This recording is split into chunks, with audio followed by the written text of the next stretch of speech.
নমস্কার বন্ধুরা, আদাব। আমি সৈকত ভট্টাচার্য আজ আবার এলাম লাইভে। আজকে আমার যে বিষয়টা নিয়ে কথা সেটা হলো যাদবপুরে সিপিএম এর প্রতিরোধ ব্যর্থ হলো। কেন ব্যর্থ হলো? খুব সহজ কথা। প্রথম কথা হলো যে সিপিএম এর যে আন্দোলনটা ছিল যাদবপুরে, সেটা কিন্তু উচ্ছেদ বন্ধ করার আন্দোলন নয়। সিপিএম এর আন্দোলনটা ছিল আদালত 21 তারিখ অবধি সময়সীমা দিয়েছে হকারদের চলে যাওয়ার জন্য, এবং এই সময়সীমার আগেই কেন প্রশাসন হকার উচ্ছেদ করতে এসছে। এর একটা আসল কারণ হলো যে কোর্টের কোনো অর্ডার নেই যেটা বলে যে স্টেশনে, অর্থাৎ কিনা যে রেলওয়ে স্টেশনের কোথাও যে হকাররা বসে আছে তাদেরকে যদি উচ্ছেদ করে রেল, তাহলে তাদেরকে পুনর্বাসন দিতে হবে। এরকম কোনো অর্ডার সুপ্রিম কোর্ট অথবা হাইকোর্ট অথবা কোনো কোর্টের নেই। একটা অর্ডার আছে, সেটা হলো যেসব হকাররা ফুটপাতে থাকে, অর্থাৎ কিনা ফুটপাতে তাদের সামগ্রী নিয়ে বসে, ওদের যদি উচ্ছেদ করা হয় তাহলে ওদেরকে একটা পুনর্বাসন দেওয়ার কথা সুপ্রিম কোর্টের একটা অর্ডারে আছে। যদিও মনে রাখা দরকার যে পুনর্বাসন কথাটা আসলে খুব একটা ভেগ কথা। ধরা যাক হকাররা এমন একটা ফুটপাতে বসে আছে যে ফুটপাতটা দিয়ে কন্টিনিউয়াসলি মানুষ চলাচল করে। যেহেতু মানুষ চলাচল করে, সেজন্য ওই ফুটপাতের যে জিনিসগুলো মানুষ সাধারণত কেনে, তাদের চোখে পড়ে, তারা টুক করে কিনে নেয়। সুতরাং তাদের অনেক সেল হয়, হকারের অনেক সেল হয়।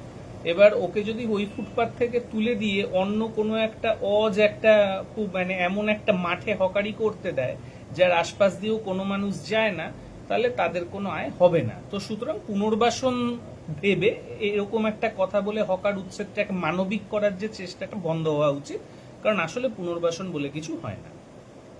যাই হোক, কিন্তু যে হকার উচ্ছেদের যে প্রসঙ্গটা এসেছে, এবং আইনত রেলওয়ে হকার উচ্ছেদ করতেই পারে, এমনকি প্রশাসনও ফুটপাত থেকে হকার উচ্ছেদ করতেই পারে। এটা এটা আইনি এবং সাংবিধানিক। সংবিধান অথবা আইনে কখনোই এই উচ্ছেদের প্রতিরোধ করা যায় না। যদিও বা এই উচ্ছেদের প্রতিরোধ করা যায়, কিন্তু সেটা হবে যে বেআইনি, অসাংবিধানিকভাবে, মূলত জনসংখ্যার জোরে অথবা জনপ্রিয়তার জোরে অথবা গায়ের জোরে ব্যাপারটাকে এস্টাবলিশ করতে হবে হকারদের। তো যাকে সিপিএম প্রথম থেকে এখানে হকার উচ্ছেদের বিরুদ্ধে কোনো আন্দোলন করেনি। তারা 21 তারিখে যে সময়সীমা বেঁধে দিয়েছিল চলে যাওয়ার, সেই সময়সীমাটার আগেই কেন এসছে এর জন্য আন্দোলন করতে গেছিল। তো অত্যন্ত একটা ভেগ কারণে, একটা যে খেলো কারণে আন্দোলন, এই আন্দোলনটা করা বা না করার আসলে কোনো মানে নেই।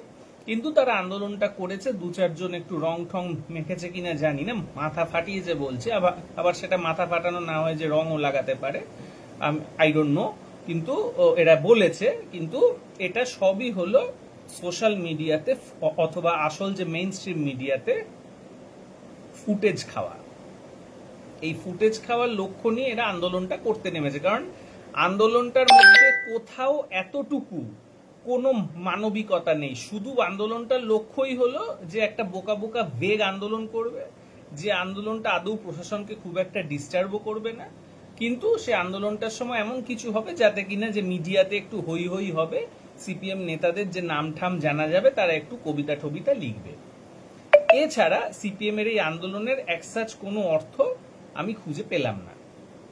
এবং একা সিপিএম ছিল না, অজস্র বামপন্থীরা ছিল, কংগ্রেসও ছিল, এবং এরা শুধু আন্দোলনটা এই জন্য করতে গেছিল যাতে 21 তারিখের সময়সীমাটা পাওয়া যায়।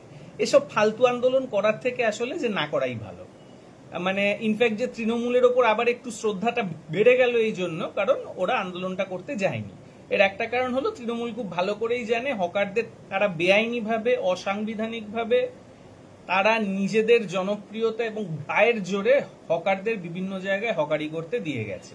এটা তৃণমূল পার্টি খুব ভালো করেই জানে। এটা সাংবিধানিক বা আইনি বিষয় নয়, এটা গায়ের জোরের বিষয়।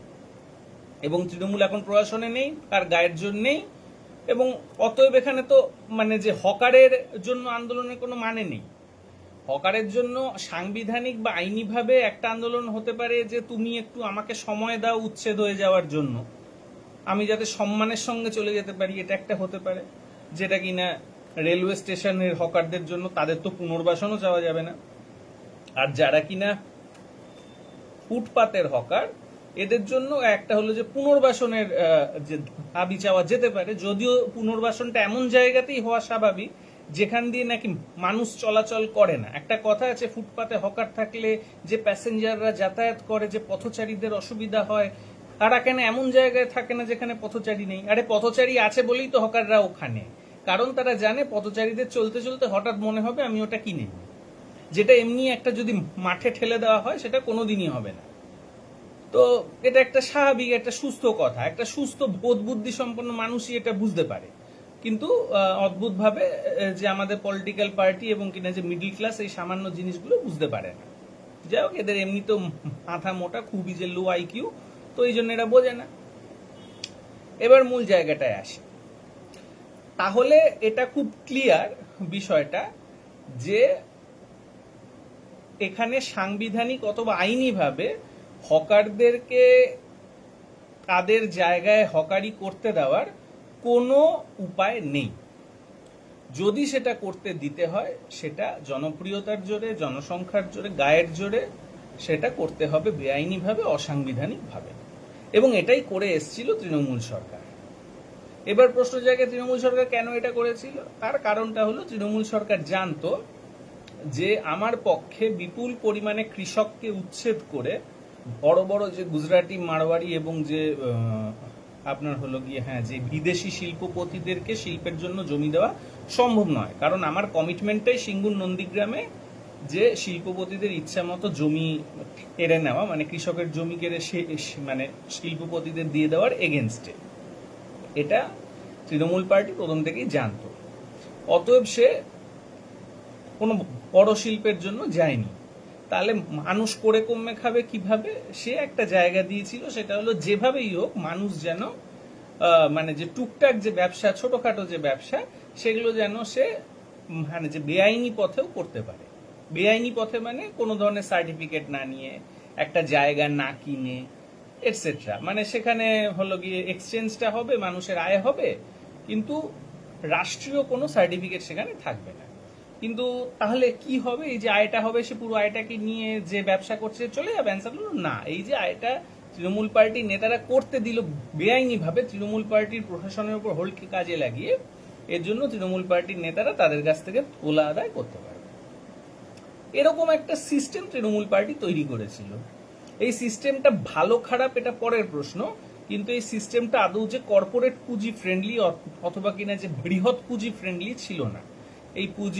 এই সিস্টেমটা মূলত ছোটখাটো ব্যবসাদারদের প্রেফারেই তৈরি একটা সিস্টেম, এবং যাদের কিনা যে ঠিক যে পুঁজি বলা যায় না, যারা কিনা যে ব্যবসা করে খায় আর কি, মানে অর্থাৎ কিনা যে দিন খাওয়া মানুষ যারা ব্যবসা করে খায়, এই ধরনের মানুষদের একটা যে টিকে থাকার জায়গা তৃণমূল করে দিয়েছিল এইভাবে। তো যাই হোক, কিন্তু তৃণমূলের এই মানে তৃণমূল যে মুহূর্তে প্রশাসন থেকে সরে গেছে, রাষ্ট্র খুব স্বাভাবিকভাবেই তার যে আইন আবার যে প্রয়োগ করতে শুরু করেছে, এবং এই সমস্ত বেআইনিভাবে থাকা হকারদের উচ্ছেদ করা শুরু করেছে। এবং বেআইনিভাবে থাকাকে জোর করে জাস্টিফাই করার কোনো প্রয়াস কিন্তু সিপিএম পার্টি করছে না। অর্থাৎ হকার উচ্ছেদের কোনো বিরোধিতা সিপিএম পার্টি করছে না। সিপিএম পার্টি আইন এবং সংবিধান মেনে, হকারদের উচ্ছেদকে মেনে নিয়ে তাদেরকে পুনর্বাসন দেওয়ার কথা বলছে, যেটার কোনো মানে নেই। কারণ পথচারীদের আশেপাশে না থাকলে হকারের তো মানে হকারি করে কোনো লাভ নেই, তাকে একটা খোলা মাঠে দিয়ে দিলে তো কোনো লাভ হবে না। আরেকটা হলো রেলওয়ে স্টেশনের ক্ষেত্রে তাদের সময়সীমাটা বাড়ানো হয়েছে চলে যাওয়ার জন্য। সুতরাং সিপিএম এর আন্দোলনটা কোনো হকারপন্থী আন্দোলন না, এটা হকার উচ্ছেদের সপক্ষেই আন্দোলন। হকার উচ্ছেদটাকে মূলত খানিকটা মানবিকভাবে পরিবেশিত করার একটা নির্লজ্জ প্রয়াস, যেটা সিপিএম পার্টি করে চলেছে। এবার এই সিপিএম পার্টি কে? এই সিপিএম পার্টি হলো সেই অবিভক্ত কমিউনিস্ট পার্টির অংশ, যে অবিভক্ত কমিউনিস্ট পার্টিটি বাংলা ভাগের পক্ষে তাদের যে ভোট দিয়েছিল শ্যামাপ্রসাদ মুখার্জি মতো করেই। এই সিপিএম পার্টি সেই পার্টি যার মুখ্যমন্ত্রী বুদ্ধদেব ভট্টাচার্য সিঙ্গুর এবং নন্দীগ্রামে অসংখ্য কৃষককে উচ্ছেদ করে বড় বড় শিল্পপতিদের হাতে জমি তুলে দেওয়ার সপক্ষে ছিল।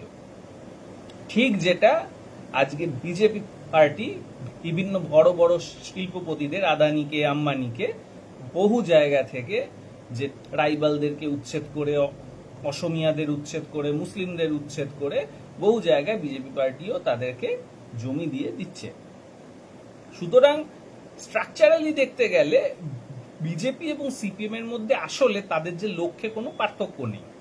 সিপিএম কৃষক উচ্ছেদ করবে, হকারি উচ্ছেদ করবে, উন্নয়ন, শিল্পায়ন, তারপর যে বিশ্বায়ন, এই সমস্ত কথাগুলো বলে, যেগুলো শুনতে ভালো লাগে, শুনলে মনে হয় খুব প্রগতিশীল।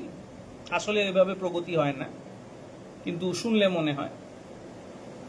আর বিজেপি মূলত কৃষক উচ্ছেদ করবে, হকার উচ্ছেদ করবে, বাংলাদেশি মারো, মুসলমান মারো, এই কথাগুলো বলে। আসলে সিঙ্গুর নন্দীগ্রামে সিপিএম, কংগ্রেস এই ধরনের পার্টিগুলো ব্যর্থ হয়েছে বলেই, কৃষক উচ্ছেদে ব্যর্থ হয়েছে বলেই ভারত রাষ্ট্রকে সামনে যে বিজেপিকে আনতে হয়েছে, যে ঘুর পথে হিন্দু মুসলমানের গল্প বলে, যে কিনা বাঙালি কৃষক উচ্ছেদ করতে এসেছে। আসলে তাদের লক্ষ্যটা উচ্ছেদ, বাঙালি কৃষককে উচ্ছেদ করে, বাঙালি হকারকে উচ্ছেদ করে গুজরাটি মারওয়াড়ি পুঁজিকে আরো জায়গা করে দেওয়া। সিপিএম এবং বিজেপির লক্ষ্য এক, কিন্তু তাদের প্রসেসটা আলাদা।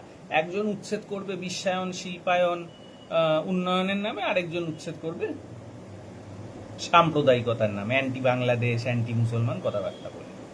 আর কিচ্ছু নেই এদের লক্ষ্য এক। এবং এক্ষেত্রেও সিপিএম পার্টি কোনো বিরোধিতা করেনি হলো যে হকার উচ্ছেদের।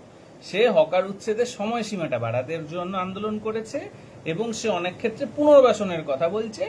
এবং এই দুটোই যে মিনিংলেস, আমাকে যদি ছেড়েই চলে যেতে হয়, তাহলে আজকে গেল কি 7 দিন পরে গেল, হ্যাঁ হয়তো কিছু সুবিধা হতো, কিন্তু এতে মানে হকার অ্যাজ এ হোল ক্লাসের তো কোনো লাভ হয় না।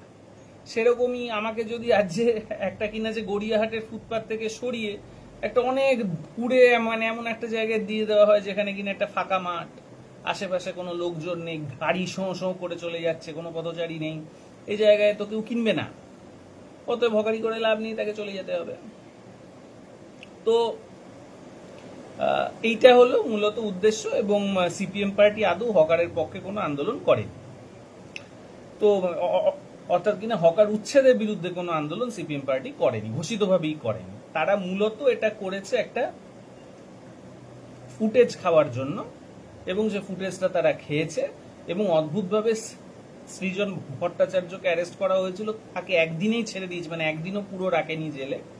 মানে এত কাঁচা কেস দিয়েছে, এত হাস্যকর কেস দিয়েছে, যে সঙ্গে সঙ্গে সে মূলত যে জামিন পেয়ে গেছে একদিনের মধ্যে। এর থেকে তো যে গর্গদাকে আমি বলেছিলাম ইজি কেস দিয়েছে, এর থেকে তো একটু কঠিন কেস ছিল। অ্যাটলিস্ট যে 3 বারে জামিন পেয়েছে, অর্থাৎ কিন্তু 10 দিনের মতো বোধহয় ছিল, 7 থেকে 10 দিনের মতো। অন্যদিকে দেখুন আপনি একরামুল বাগানি, মুফাক্করুল, এদের কিন্তু একেবারে ইউএপিএ কেস দিয়েছে। তো সুতরাং যে রাষ্ট্র কাকে কেমন কেস দিচ্ছে সেটা দেখেই বোঝা যায় কি ধরনের যে সেটিং করে আন্দোলন হচ্ছে। তো সিপিএম পার্টি এবং বিজেপি পার্টি একেবারে যে মেড ফর ইচ আদার, একজন নিজেকে বাম বলবে, আরেকজন নিজেকে ডান বলবে, দুজনে একই লক্ষ্যে এগোবে, সেটা হলো বাঙালি কৃষক, বাঙালি গরিব মানুষকে উচ্ছেদ করে গুজরাটি মারওয়াড়ি পুঁজিকে আরো বেশি বেশি করে জায়গা দিয়ে দেওয়া। এবং একজন এটার যে মানে যে বিরোধিতা করে যাবে সিপিএম পার্টি, একটা ফেক বিরোধিতা, যে বিরোধিতাটা দেখে আর কি যে বিভিন্ন যে মিডিয়া সেটাকে দেখাবে বড় বড় করে, এবং লোকেরা ভাববে যে এই তো ঠিক, তো এ তো আন্দোলনকারী, তাহলে এই বোধহয় একটা কিছু হনু। ব্যাপার হলে কোনো হনু নয়, দুজনেই এক, দুজনেই হাত ধরাধরি করে। যেমন আমেরিকাতে ডেমোক্র্যাট আর রিপাবলিকান দুজনে মিলে আমেরিকার পুরো সর্বনাশ করে ছেড়ে দিয়েছে, একটা শক্তিশালী অর্থনীতিকে পুরো ইনডেপ্টেড অর্থনীতি বানিয়ে দিয়েছে, ঠিক সেভাবেই এরাও আস্তে আস্তে বাংলাকে পুরোপুরি যে গুজরাটি মারওয়াড়ি পুঁজির হাতে আরো বেশি বেশি করে তুলে দেবে। আসলে সিপিএম পার্টিটা ছিল বাঙালি মধ্যবিত্তদের পার্টি। এই বাঙালি মধ্যবিত্তরা বুদ্ধদেবের আমলে এসে সম্পূর্ণরূপে গুজরাটি মারওয়াড়ি পুঁজির যে এজেন্ট হয়ে যায়, একটা এজেন্ট ক্লাস হিসেবে অবতীর্ণ হয়। এরপর আমরা দেখি এদেরকে হটিয়ে যে তৃণমূলের যে তোলাবাজ শ্রেণীটি পাওয়ারে আসে, এবং তোলাবাজরা মূলত জানতো যে হলো গিয়ে যে বিগ ক্যাপিটাল, কর্পোরেট ক্যাপিটালের সঙ্গে সে ততটা বার্গেন করে তোলা তুলতে পারবে না, যতটা সে তোলা তুলতে পারবে ছোট ছোট দোকানদার ছোট ব্যবসায়ীদের কাছ থেকে, এবং সে সেই জন্য এই ধরনের একটা ফাউন্ডেশন তৈরি করে রেখেছিল। এবং এখন যে এসছে বিজেপিটা সরাসরি গুজরাটি মারওয়াড়ি বিহারিদের পার্টি, এবং বিজেপি আসা মানে আলটিমেটলি আগামী দিনে হলো বাঙালি মধ্যবিত্তর হাত থেকে যে রাজনীতির ব্যবসাটাও কেড়ে নেওয়া হবে, এ ব্যাপারে যে নিশ্চিন্ত থাকা যেতে পারে। সুতরাং এই সৃজন, পূজন, তারপর হলো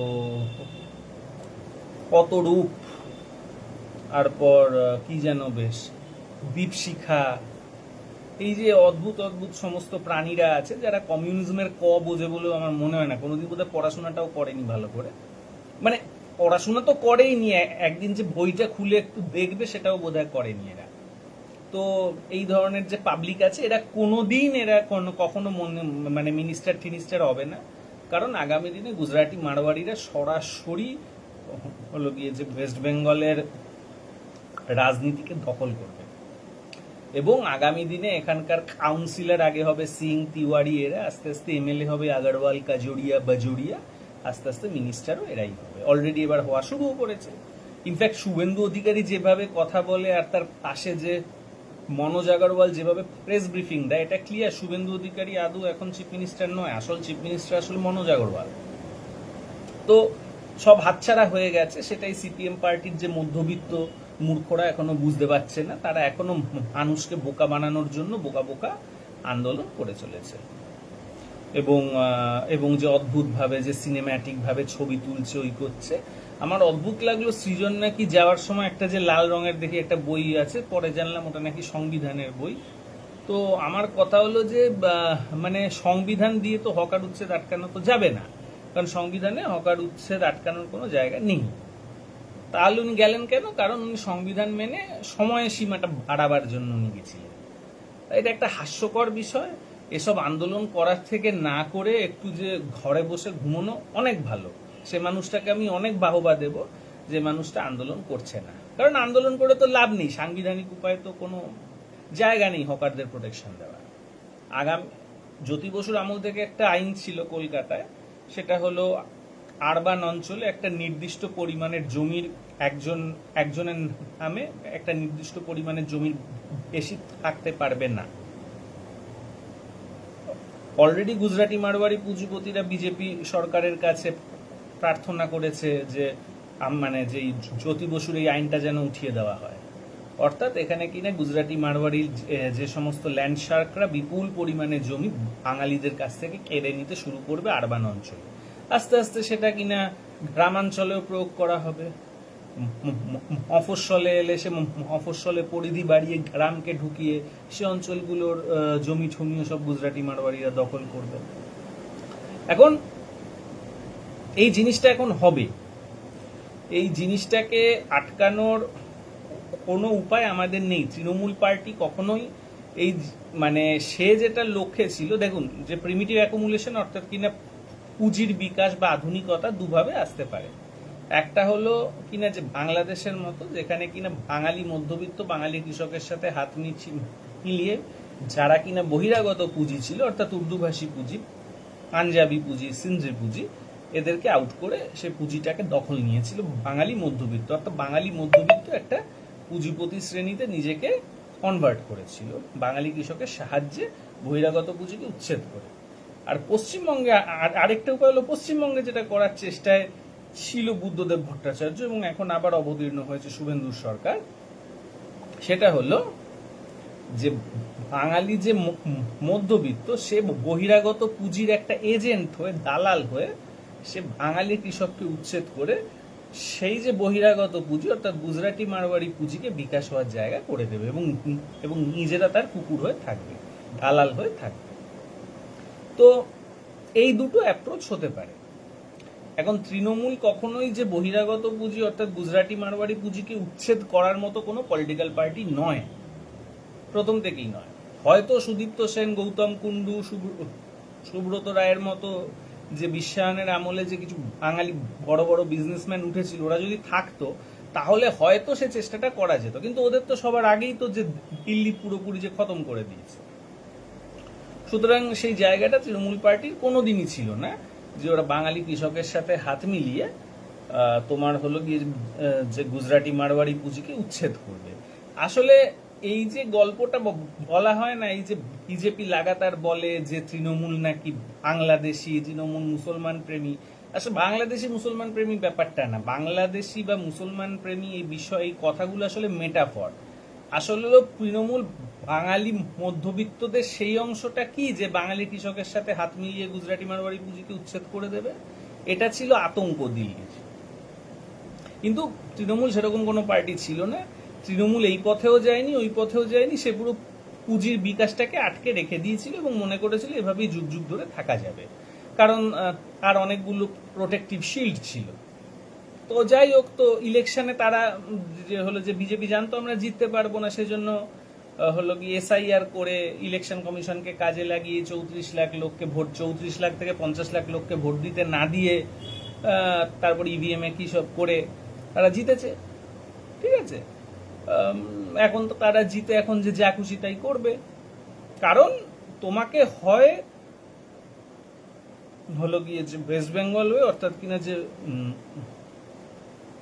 বুদ্ধদেবের ওয়ে, যেখানে বাঙালি মধ্যবিত্ত গুজরাটি মারওয়াড়ির দালাল হয়ে বাঙালি কৃষককে উচ্ছেদ করবে, অথবা বাংলাদেশ ওয়ে, যেটা কিনা বাঙালি মধ্যবিত্ত বাঙালি কৃষকের সাথে হাত মিলিয়ে যে বহিরাগত পুঁজি অর্থাৎ গুজরাটি মারওয়াড়ি পুঁজিকে উচ্ছেদ করবে। এর মধ্যে যে কোনো একটা হতে হবে, যে মাঝখানে বসে থাকা যায় না। সেই জন্য মমতা ব্যানার্জি শেষ হয়ে গেল পুঁজির বিকাশের স্বাভাবিক নিয়মে, মানে পুঁজির যে ধাক্কায় সেটা শেষ হয়ে গেল। যাই হোক, এটাই আজকের বিষয় ছিল। এই সিপিএম পার্টিটা এইসব যে হকার আন্দোলন করতে গিয়ে একদম যে ধরা পড়ে গেল, যে আসলে আন্দোলনটা কিছুই হয়নি, জাস্ট একটা গুড ফর নাথিং, একটা শো অফ। এসব শো অফ করার থেকে কোনোদিন আন্দোলন না করা অনেক অনেক অনেক ভালো। কি দরকার আছে, আমি আমার ক্ষমতা নেই আমি আন্দোলন করব না, কিন্তু আন্দোলনের নাম করে আমি সমস্ত মানুষকে ঠকিয়ে আমি করে কর্মে খাওয়ার একটা ব্যবসা করব, এ তো চরম নোংরামি। এ তো যে মানে হলো যে বেশ্যাবৃত্তির থেকে অনেক খারাপ একটা কাজ। এটা বেশ্যাবৃত্তি তো রিলেটিভলি একটা মানে ঠিকঠাক কাজ, যে টাকা নেয় সার্ভিস দেয়, কিন্তু এ তো জঘন্য কাজ, যে সে মানুষকে মুরগি করে, মানে আমি বলবো যে জ্যোতিষ যারা, সে জ্যোতিষদের থেকেও নিকৃষ্ট পার্টি হলো এই সিপিএম পার্টি। সে মানুষকে মূলত যে ঠকিয়ে বেড়ায় সর্বত্র, এবং আবারও এক্ষেত্রে ঠকালো, মানুষকে ভুলভাল বোঝালো, এবং শেষ অবধি আমাদের মতো মানুষ যারা আন্দোলন জানে করি, আমাদের যাদের অভিজ্ঞতার চোখ আছে তাদের চোখে ধরাও পড়ে গেল। একদিনে সৃজন জামিনও পেয়ে গেল, একটুখানি ফুটেজও খেয়ে নিল, আবার অন্যদিকে হকারদের উচ্ছেদও কমপ্লিট হয়ে গেল। তাহলে শুভেন্দুও খুশি, সুজনও খুশি, সৃজনও খুশি, সবাই খুশি। এই খুশি খুশি যে গল্পটা, এটাই হলো যে বিজেপি সিপিএম এর যে লড়াইয়ের যে গল্প। এবার আপনি বলবেন তৃণমূল তো শেষ, শেষ তো শেষ, কিছু করার নেই। তৃণমূল খুব এলোমেলো একটা পার্টি, ওর কোনো স্ট্রাকচার নেই। তৃণমূলের যে পার্টি অফিসগুলোতে মূলত তৃণমূলের যে লোকাল নেতারাই যে শেষ কথা, এখানে মানে মমতা ব্যানার্জির কোনো হোল্ড নেই পার্টিটার ওপর, কোনো যে ম্যাটেরিয়াল হোল্ড নেই, পুরোটাই ইমোশনাল হোল্ড। এটা তৃণমূলের উইকনেস, কিন্তু এটাই তৃণমূলের স্ট্রেংথ। এই ধরনের উইকনেস আছে বলে পার্টিটা এলোমেলো বলেই পার্টিটা এতদিন ধরে যে গরিবদেরকে প্রোটেক্ট করেছে, পার্টিটা এতদিন ধরে বাঙালি কৃষককে উচ্ছেদ হতে দেয়নি, পার্টিটা এতদিন ধরে হকারদেরকে জোর করে হলো গিয়ে যে বেআইনি ভাবে বিভিন্ন জায়গায় বসিয়ে রাখতে পেরেছে। অন্য কোনো পার্টি করবে না। কেন করবে না? তারা তো ওয়েল স্ট্রাকচার্ড, তাদের একটা ব্যাংকিং এর একটা প্রসেস আছে, তারা যে পয়সা উপার্জন করেছে সেটা নিশ্চয়ই কোনো একটা মানে ইন্ডিয়ান ব্যাংকের অ্যাকাউন্টে আছে, সেই অ্যাকাউন্ট থেকে সেটা নিশ্চয়ই বিভিন্ন শেয়ার মার্কেটে খাটে, বিভিন্ন জায়গায় ইনভেস্টেড হয়। তো যদি সেই পার্টিটা ব্যাগারবাই করে, যদি সেই পার্টিটা এভাবে যে গরিবের পক্ষে দাঁড়ায়, তাহলে রাষ্ট্র সরাসরি সে পার্টিটাকে খতম করে দেবে, ওর যে ব্যাংক অ্যাকাউন্টটা সিজ করে দেবে, ওর যে ইনভেস্টমেন্টগুলোকে ধ্বংস করে দেবে। কিন্তু তৃণমূলকে এটা করা যেত না, কারণ তৃণমূলের সে স্ট্রাকচারটা ছিল না। তৃণমূল হয়তো যে একটা লুটে বুটে খাওয়া পার্টি, কিন্তু এইরকম লুটে বুটে খাওয়া এলোমেলো পার্টি বলে এটা গরিবদের প্রোটেকশন দিতে পারত। অন্য কোনো পার্টি এত প্রোটেকশন দেবেও না, দিতে যাবেও না। এখন যে বিজেপির যে রাত চলবে, সে যা খুশি তাই করবে। সিপিএম আন্দোলন খেলে মানুষকে এরকম একটা অবস্থা তৈরি করবে মানুষের কাছে। হ্যাঁ, এখনো উপায় আছে, আসলে উপায় নেই। কোনো ফ্যাসিস্টরাই সাধারণত ইলেকশনের মাধ্যমে বিদায় হয় না, এবং আসলে ফ্যাসিস্টদের যে দোসর হিসেবে এই সিপিএম এবং সমস্ত বামেরা আগামী দিনে কাজ করবে, একদম যে লিখে দেওয়া যেতে পারে, এটা যে লিখে রাখা যেতে পারে। তো যাই হোক, তৃণমূল ইজ ফিনিশড। এখন আপাতত গরিবদের কোনো আর ছাতা নেই, এবং গরিবদেরও বুঝতে হবে যে তাকে হয় শেষ হতে হবে, তা না হলে তাকে গুজরাটি মারওয়ারি পুঁজির সাথে লড়াই করতে হবে। ওই আমি শেষও হব না, লড়াইও করব না, একটা ছাতায় কোনো মতে গুজে হকার হয়ে অমুক হয়ে তমুক হয়ে ঠেকে যাব, এটা হবে না। এটা ইতিহাস এটা স্বীকার করলো না, এবং মমতা ব্যানার্জি এবং তৃণমূল পার্টিও শেষ, যে গরিবদের ছাতাও শেষ। হয় গরিবরা আসল যে শত্রু, যে গুজরাটি মারওয়ারি পুঁজি, তার সঙ্গে লড়াইতে অবতীর্ণ হবে, অথবা তারা শেষ হয়ে যাবে। একদম সহজ কথা।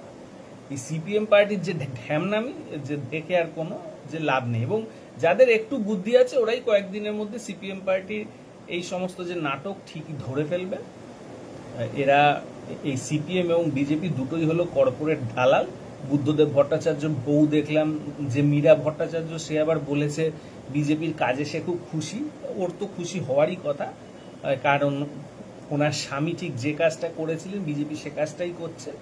ঠিক আছে, শুধুমাত্র যে ধনঞ্জয়কে ধরে যে ফাঁসি দিয়ে দিয়েছিল, হেতাল পারেখ যাকে অনার কিলিং করেছিল গুজরাটি ফ্যামিলিটাকে রক্ষা করতে একটা বাঙালি ছেলে, একটা গরিব ছেলেকে ধরে ফাঁসি দিয়ে দিয়েছিল।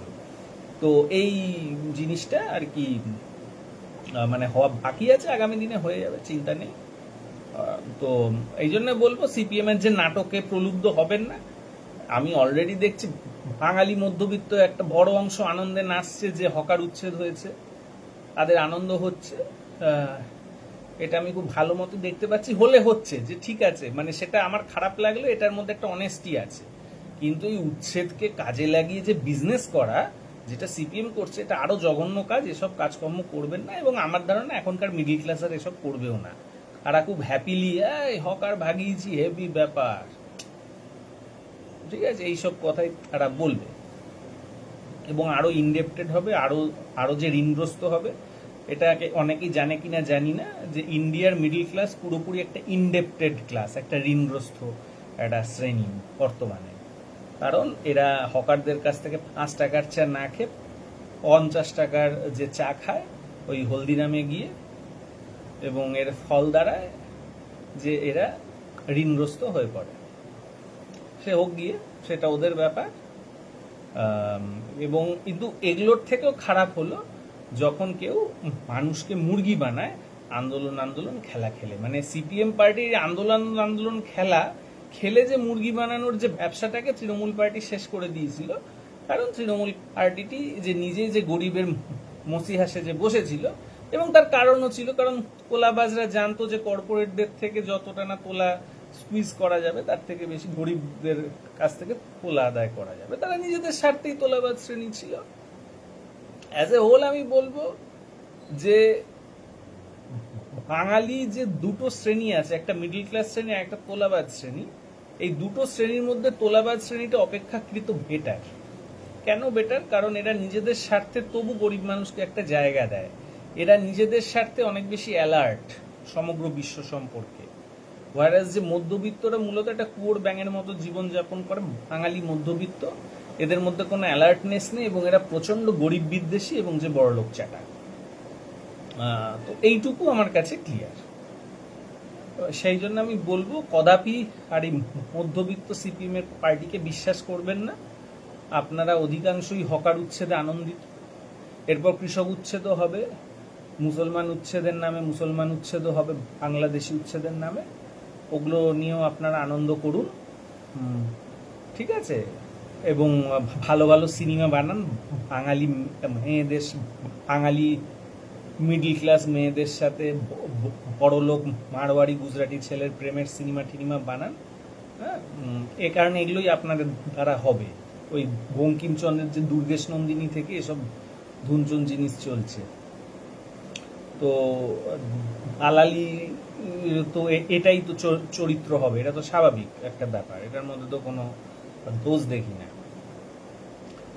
আর এইসব যে মানে সিপিএম এর যে নাটক, এসব নাটক ঠাটকে যে বিশ্বাস কখনো করবেন না, এরা চরম নোংরা, চরম জঘন্য, এদের কোনো জায়গা ভবিষ্যতে নেই। হয়তো আন্তর্জাতিক পরিস্থিতির কারণে হয়তো বাঙালি জাতি বেঁচে যাবে, গুজরাটি মারওয়াড়ি পুঁজিকে হয়তো আর সাম্রাজ্য হারাতে হবে, সেটা আন্তর্জাতিক কারণে, বাঙালি জাতি নিজস্ব কোনো যোগ্যতায় না। ইনফ্যাক্ট পৃথিবীর অধিকাংশ জাতি টিকে আছে আন্তর্জাতিক কারণে, নিজস্ব জাতির যোগ্যতায় না। এই যে ইন্ডিয়া নামে যে জায়গাটা গুজরাটি মারওয়াড়ি পুঁজি পেয়েছে, সেটাও তো যে ব্রিটিশদের বরান্নতায়, নিজেরা তো আর তৈরি করে। তো এরকমই যে মানে হয়তো বাঙালি জাতি টিকে যাবে, কিন্তু যদি না টিকে যায়, আমি ব্যক্তিগতভাবে আন্দোলন করব যাতে যাতে সমস্ত রাজনীতিবিদই অবাঙালি হয়, যাতে তিওয়ারি, কাজরিয়া, বাজরিয়া, শর্মা এরাই যাতে আমাদের যে নেতা হয়, এবং কোনো বাঙালি যেন নেতা না হয়। কারণ বাঙালির দ্বারা যেমন ব্যবসা হয় না, বাঙালির দ্বারা রাজনীতিও হয় না, ঠিক আছে? এবং আমি সবাইকেই বলবো, মানে আমি এটাই করতাম তাহলে। এবং কারণ এরা এত জঘন্য যে শেষ অবধি এটাই বাঙালিরা মনে করবে যে এদের থেকে তো এরাই বেটার। আপনারা ভালো থাকবেন, অজস্র ধন্যবাদ।